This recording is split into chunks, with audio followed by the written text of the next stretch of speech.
ये उस समय की बात है जब पांडवों का इंद्रप्रस्थ पर शासन था। समय अपनी गति से चल रहा था। एक दिन ऐसा आया जब अर्जुन का वन की ओर प्रस्थान हुआ। कारण ये था, युधिष्ठिर द्रौपदी के साथ अपने कक्ष में एकांतवास में विराजमान थे और श्री नारद जी द्वारा बनाए गए नियम के अनुसार यदि कोई भाई द्रौपदी के साथ ऐसी स्थिति में विराजमान होगा तो किसी दूसरे भाई का आना उस समय वर्जित होगा, और यदि किसी कारणवश आना पड़ ही जाए तो उसे वहां से वनवास जाना होगा। अब ये नियम पांचों भाइयों पर लागू होता था। एक एक वर्ष के लिए द्रौपदी पांचों भाइयों के साथ रहती थी और ये वर्ष युधिष्ठिर का था। तो बात यह हुई कि एक दिन ब्राह्मण दौड़ा दौड़ा अर्जुन के पास आया और रोता हुआ अर्जुन से प्रार्थना करने लगा। ब्राह्मण बोला, हे अर्जुन, हे धनुर्धर, हे श्रेष्ठ क्षत्रिय, मेरी रक्षा करो। अर्जुन ने पूछा, क्या हुआ? ब्राह्मण बोला, हे श्रेष्ठ, मेरी गायों को कोई चोर चुरा कर ले जा रहे हैं, कृपया मेरी गायों की रक्षा कीजिए। वो ब्राह्मण चीख चीख कर अपनी गायों की रक्षा के लिए अर्जुन से प्रार्थनाएं कर रहा था। अब अर्जुन ठहरा वीर, वो भला एक ब्राह्मण की इस प्रार्थना को कैसे ठुकरा सकता था? वो क्रोध में उठा, परंतु तभी अचानक उसके सामने एक विचित्र समस्या उत्पन्न हो गई। समस्या ये थी कि अर्जुन के पास उस समय हथियार नहीं थे, और जब उसके मस्तिष्क में जैसे ही विचार आया तो वो ये था कि सारे अस्त्र शस्त्र वहीं रखे हुए थे जहां पर द्रौपदी और युधिष्ठिर विराजमान थे। अर्जुन दोनों तरफ से एक दुविधा में पड़ गया, क्योंकि वो कक्ष में जा भी नहीं सकता था और बिना अस्त्र के इतनी सारी गायों को चोरों से मुक्त कराना भी आसान नहीं था। इधर ब्राह्मण जोर जोर से चीख रहा था और उधर अर्जुन विचार में थे कि आखिर किया क्या जाए। इस तरह समय बीत रहा था। तो ब्राह्मण ने जब अर्जुन को अधिक सोचते हुए देखा तो उनसे एक प्रश्न पूछा। ब्राह्मण बोले, हे अर्जुन, चोर मेरे गौधन का अपहरण चोरी करके ले जा रहे हैं और आप जैसे न्यायप्रिय क्षत्रिय चुप हैं, ये आपको शोभा नहीं देता। ब्राह्मण की ये बात सुनकर अर्जुन को अति लज्जा हुई। वो जानते थे कि ब्राह्मण को न्याय दिलाना उनका परम कर्तव्य है।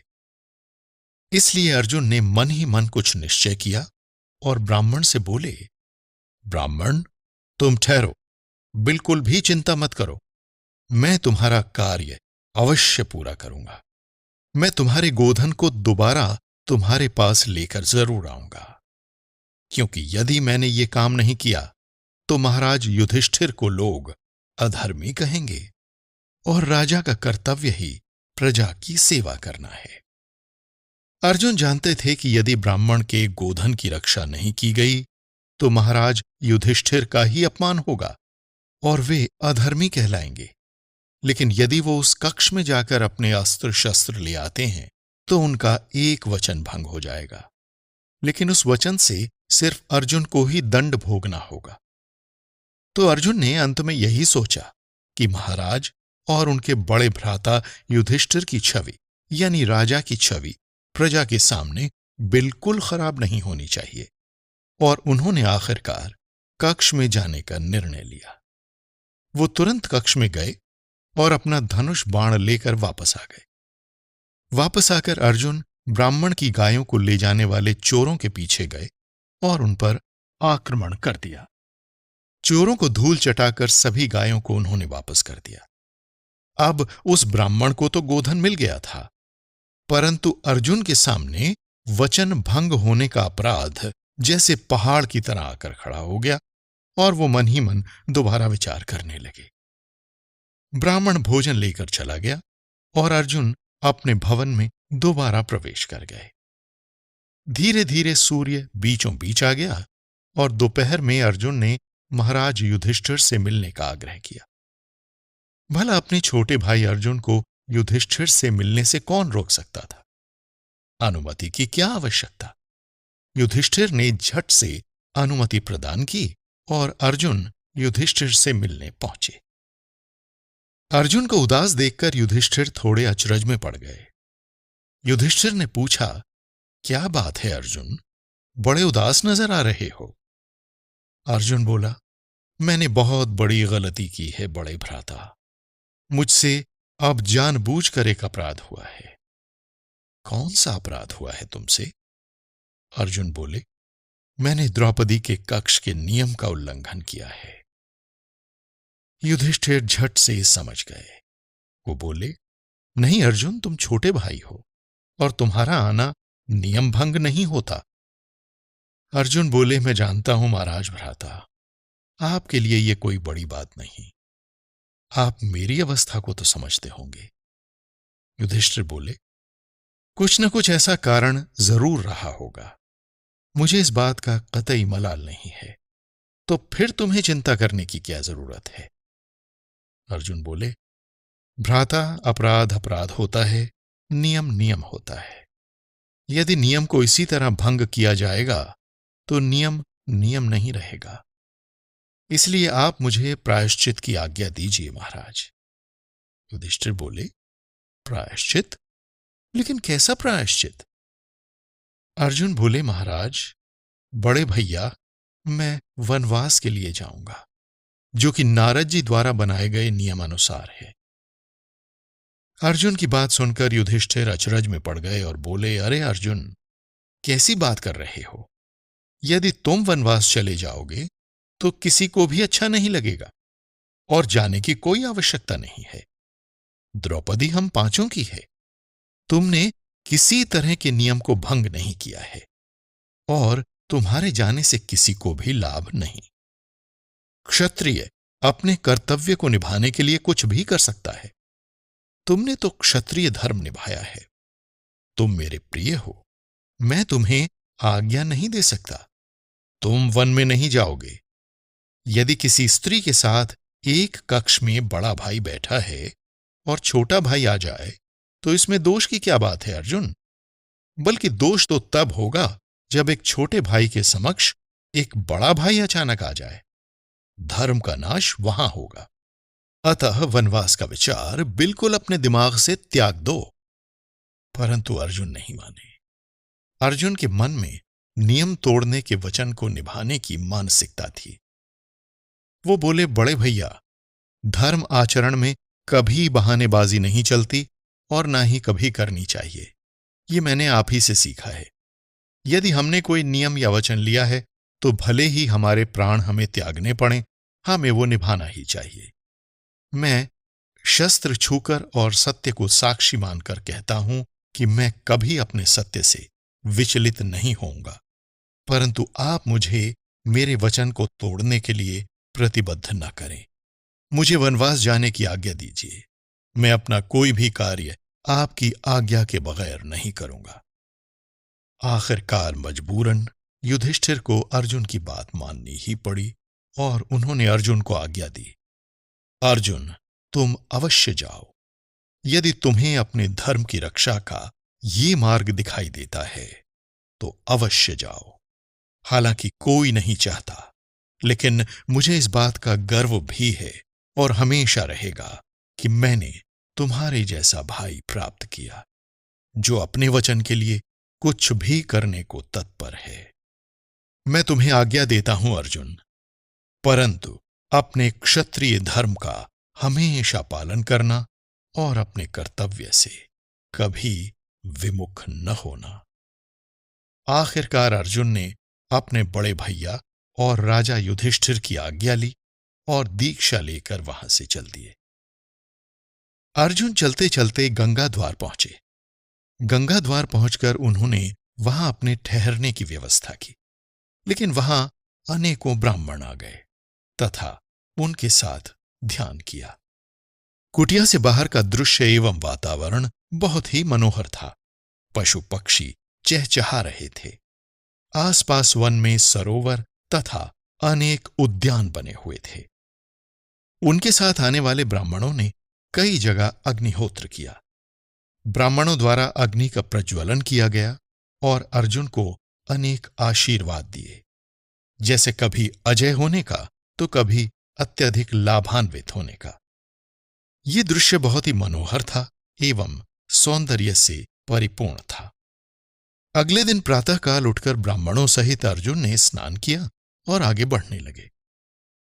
एक दिन रोज की भांति अर्जुन स्नान के लिए आगे बढ़े और गंगा के किनारे पर पहुंचे और अपने आप को गंगा की लहरों में अर्पित कर दिया। लेकिन तभी वहां उनकी नजर पड़ी एक युवती पर। ये युवती उलूपी थी, जो कि नागराज कौरव्य की पुत्री थी। उलूपी ने जैसे ही अर्जुन को देखा, वो पहली ही दृष्टि में अर्जुन पर सम्मोहित हो गई।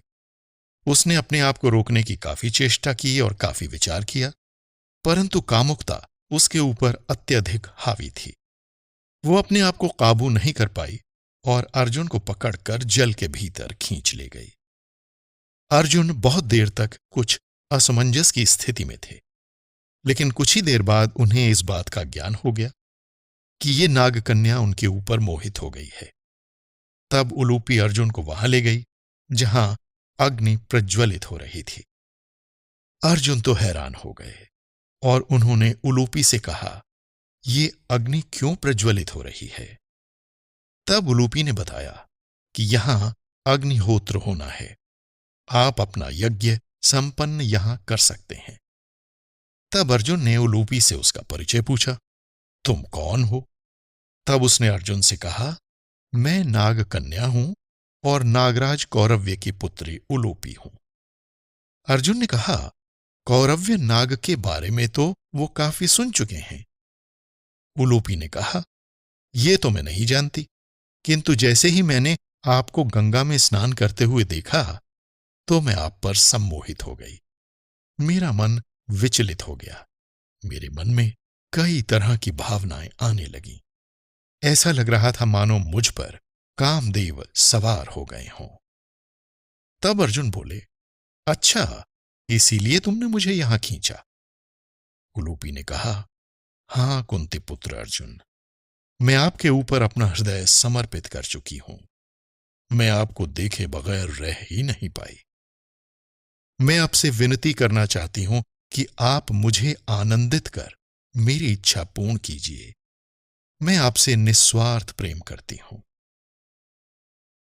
ये सुनते ही अर्जुन थोड़े भयभीत हो गए और विचारमग्न भी। अर्जुन ने कहा, उलूपी, मैं ऐसा कदापि नहीं कर सकता। उलूपी बोली, परंतु क्यों कुंती पुत्र, आप नौजवान हैं, आपकी भी कुछ इच्छाएं होंगी। तब अर्जुन बोले, ये मेरे ब्रह्मचर्य का समय है उलूपी। उलूपी ने कहा, आपके व्रत का मेरी मनोकामना पर प्रभाव नहीं पड़ेगा। तब अर्जुन ने कहा, धर्मराज युधिष्ठिर जो मेरे बड़े भैया हैं, मैं वचनबद्ध हूं। उलूपी ने कहा, परंतु आप मेरी इच्छा तो पूर्ण कर ही सकते हैं। अर्जुन ने कहा, मैं भी तुम्हारी इच्छा पूरी करना चाहता हूं। उलूपी ने कहा, फिर क्या आपत्ति है? अर्जुन ने कहा, तुम्हें कुछ ऐसा उपाय करना होगा जिससे मेरा वचन एवं धर्म खंडित न हो। इस प्रकार अर्जुन ने उलूपी को अपनी सारी कहानी सुना दी कि किस प्रकार नारद जी के नियमानुसार वचन तोड़ने के कारण उन्हें वनवास आना पड़ा और वो पहले से ही द्रौपदी के पति हैं और फिलहाल ब्रह्मचर्य का पालन कर रहे हैं, और यदि वे किसी अन्य स्त्री के साथ संबंध बनाते हैं तो उनके ब्रह्मचर्य व्रत एवं वचन का खंडन होगा। अर्जुन भी जानते थे कि किसी काम भाव से पीड़ित नारी को दुख नहीं पहुंचाना चाहिए, परंतु वो करते भी तो क्या करते। इस समय वो सिर्फ विचार कर रहे थे और कुछ ऐसा उपाय सोचने की कोशिश कर रहे थे ताकि काम भी हो जाए और उनका धर्म भी खंडित ना हो। तब उन्होंने मन ही मन श्री कृष्ण का ध्यान किया और उन्हें श्री कृष्ण दिखाई दिए। नारद जी भी उसी समय मुस्कुराते हुए उनके विचारों में आ गए। उलूपी ने कहा, मेरे समागम के साथ आपको पाप नहीं लगेगा। अर्जुन ने भी यही सोचा। तब अर्जुन ने कहा, ठीक है, मैं तैयार हूं। उलूपी ने कहा, हे अर्जुन, मैं तुम्हें अपने पति के रूप में वर्ण करती हूं। व्रत का संबंध केवल महारानी द्रौपदी से है, अन्य सभी उस संबंध से मुक्त हैं, इसलिए देर न करो। अर्जुन के पास भी इस समय मानने के सिवा अन्य कोई रास्ता नहीं था। अर्जुन भी उलूपी की ओर मोहित हो गए और उसे बड़े स्नेह से देखने लगे। उलूपी की तो जैसे मनोकामना ही पूर्ण हो गई हो। उसके हर्ष का ठिकाना नहीं रहा। उसे तो मन वांछित फल मिल गया था। तभी एकाएक अर्जुन और उलूपी दोनों एक दूसरे की ओर बढ़े और एक दूसरे में समा गए। कुछ देर बाद अर्जुन उलूपी से अलग हुए और कहा, मैं भी तुम्हें अपनी पत्नी के रूप में वर्ण करता हूं और कल मुझे यहां से जाना होगा। तब उलूपी ने अर्जुन को वहां से जाने के लिए, जहां से वो उन्हें लाई थी, वहीं छोड़ने का वायदा किया और कहा कि वे सर्वदा अजय रहेंगे। इस प्रकार उलूपी ने अर्जुन को किनारे तक दोबारा छोड़ दिया और अर्जुन आकर विचार मग्न हो गए। उन्हें अपने विचारों में श्री कृष्ण मुस्कुराते हुए दिखाई दे रहे थे, जो ये संकेत था कि ये सब जो हो रहा है ये बहुत ही बेहतरीन के लिए है। जैसा कि इससे पहले भी अर्जुन को हमेशा श्री कृष्ण उनके विचारों में आकर कहा करते थे। यही कारण था कि अर्जुन ने भी वनवास जाना उचित समझा। क्यों? दोस्तों, आपको हमारा वीडियो पसंद आया हो तो लाइक सब्सक्राइब ज़रूर करना, और कोई सुझाव हो तो कमेंट बॉक्स आपके लिए हमेशा ओपन है।